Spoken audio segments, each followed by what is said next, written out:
remember him kissing me on the lips, and he told me at that time when I was very hazy, "It's okay, this is just how we wake you up." You know, there's almost no one that you are more vulnerable with than when you go into a doctor's office. We found that some of the nation's most prominent doctors had been involved in sexual misconduct.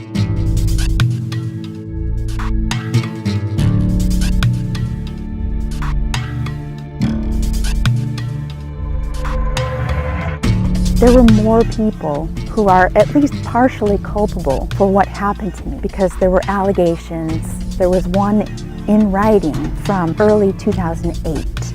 That alone lays a majority of the responsibility at the feet of the people who ignored that, who didn't immediately go to the police. I can't trust those in power.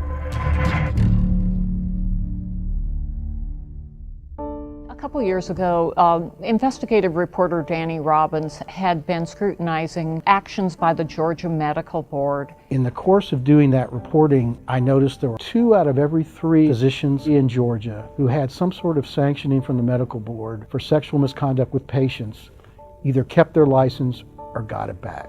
And that's what gave us an idea that, was it just happening in Georgia or was it elsewhere? It was stunning to us that medical boards would not have a system of tracking serious sanctions against doctors. We have put together data that nobody else has ever done to show the pervasiveness of how many doctors are involved, and that there was a certain tolerance for this behavior among physicians that we just really didn't realize was there. I think people are going to get a sense that sexual assault by medical professionals is far more widespread than they imagined. And the range is really extraordinary. We've got everything from cases that sometimes are well known, like there was a physician named Earl Bradley in Delaware who raped scores, if not hundreds, of his toddler patients. But this went on for years before he was caught on video. There were many cases where doctors had exchanged prescriptions for sex. We found doctors had violated patients not just for years, but for decades. Oftentimes, it's a vulnerable person who is targeted. There were 16 women that testified at the medical board hearings. And when I walked in, I just saw a room full of women. There were black, white, Hispanic, Asian, short, tall, fat, skinny, and I didn't know who they were. And they walked up and just started hugging me and was saying, "Thank you. Thank you. I thought I was the only one."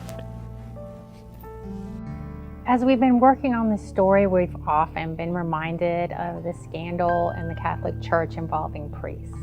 They're quietly moved from place to place.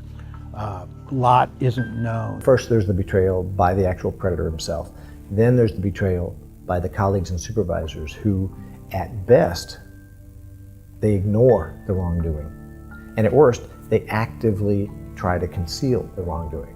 Doctors are protected oftentimes when this information is kept secret, and it's kept secret for a reason.